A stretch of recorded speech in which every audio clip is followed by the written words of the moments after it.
today we have a new problem which name is minimum number of arrows to burst balloons. Leetcode 452 problem. So let's read the problem statement. So problem is saying that there are some spherical balloons taped onto a flat wall that represents the xy plane.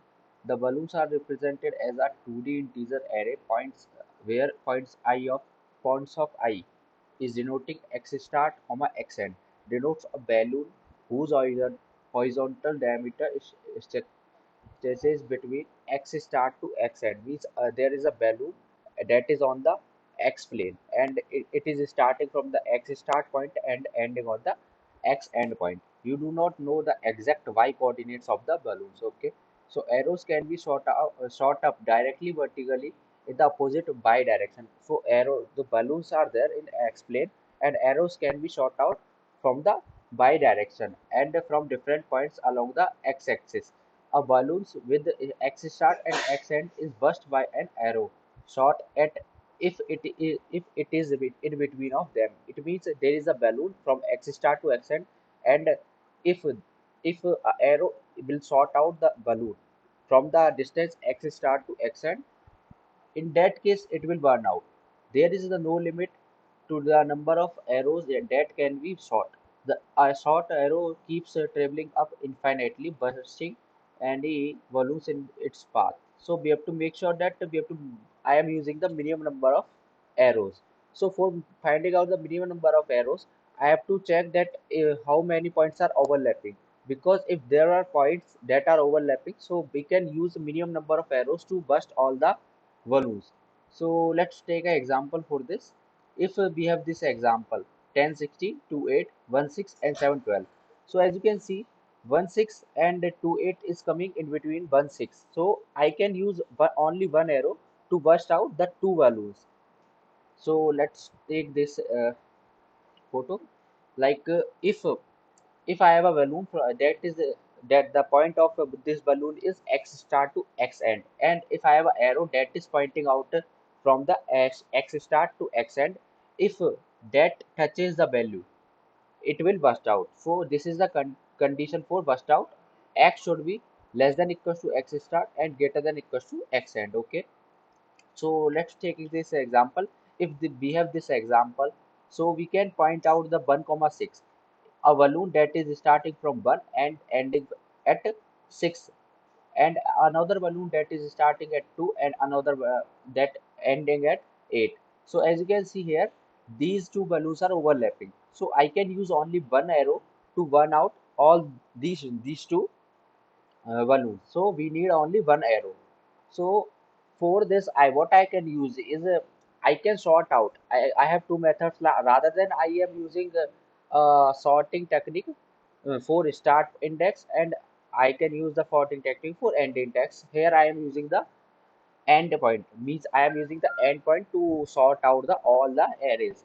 If I use the end point to sort out, the new array will be 1 comma 6, then 2 comma 8, then 7 comma 12, then 10 comma 16. I am using the end point to sort this. Okay, so here as you can see, here end point are sorted like 6, 8, 12 and 16.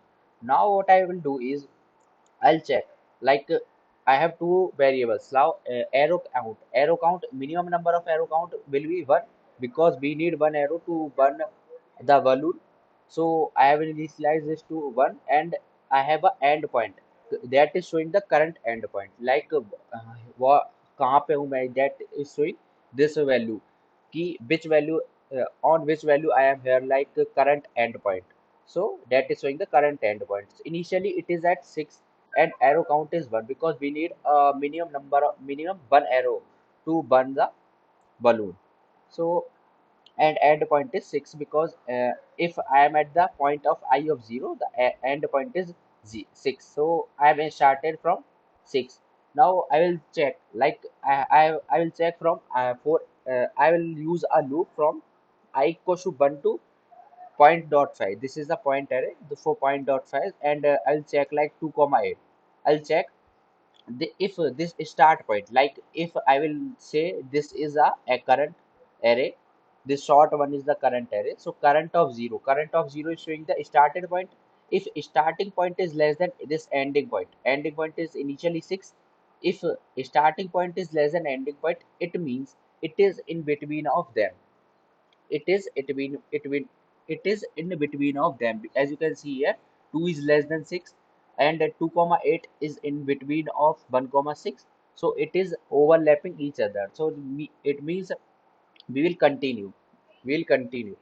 And like I will go forward, and now if this is my current array, so as you can see here, current array का start point is 7, which is greater than end point. End point is initially 6, so 7 is greater than 6, as you can see here. 7 is greater than 6. 7 is this one and greater than 6. It means in that case, what I will do, these are not overlapping each other because 1 comma 6 and then 7 comma 12. These are not overlapping each other. So I have to update my arrow count because I need one arrow count also.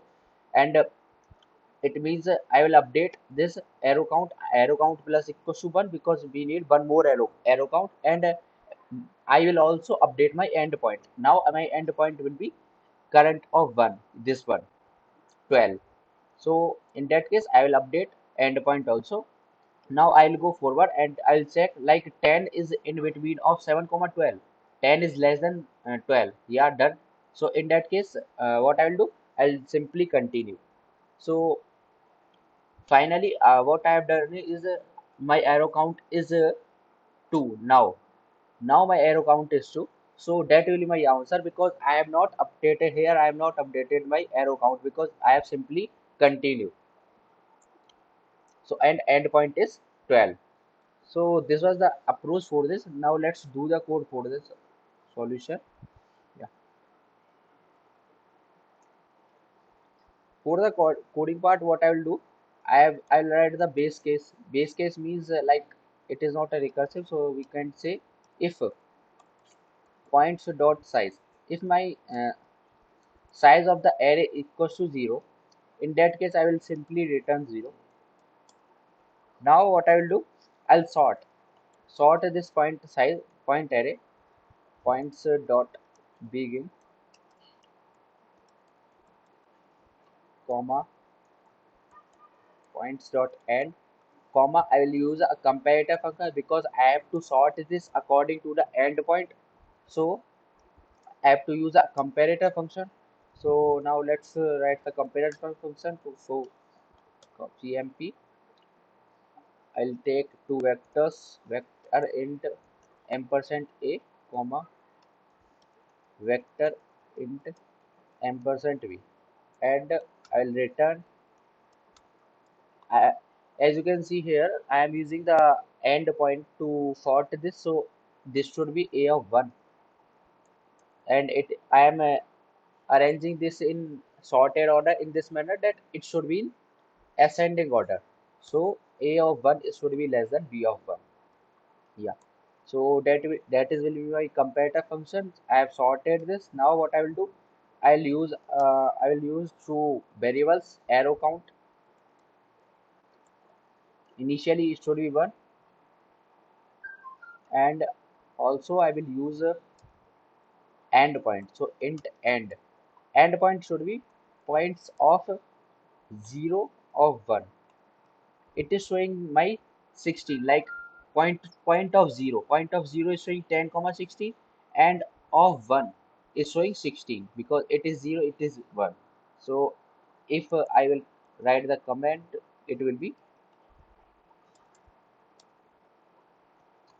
10 comma 16, then it will be 16.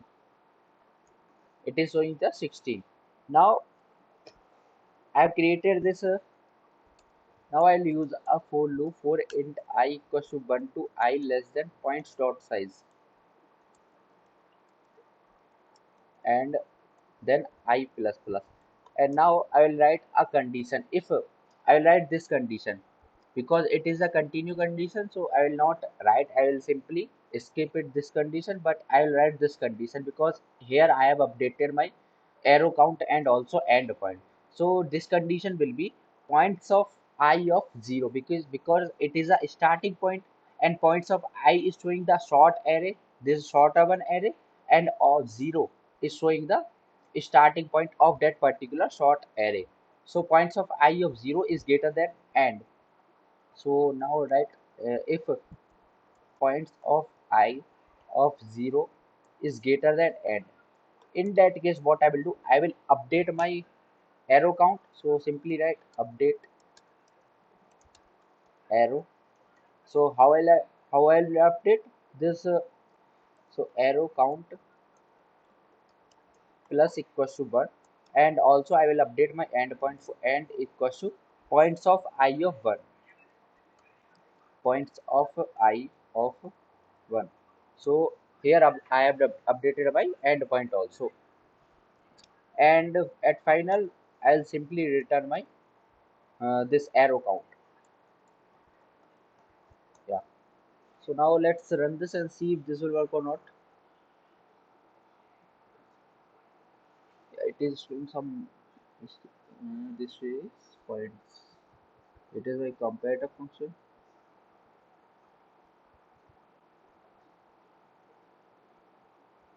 Hmm.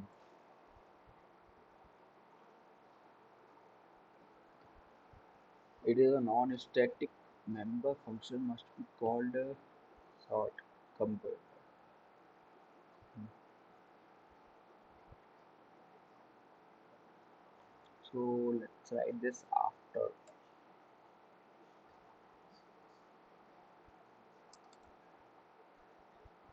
Hmm. Now again let's run this.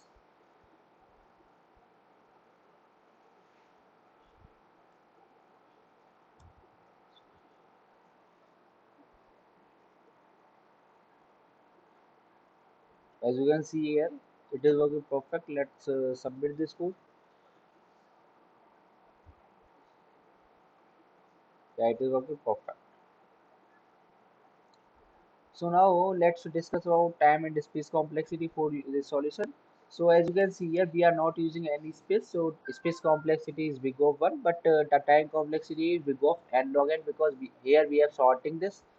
So for sorting purpose, the time complexity is log n, and here we are traversing also. So the time complexity is overall big of n log n, and the space complexity is big of 1. So this was the complete solution. If you find this helpful, then please like, share, and subscribe. So,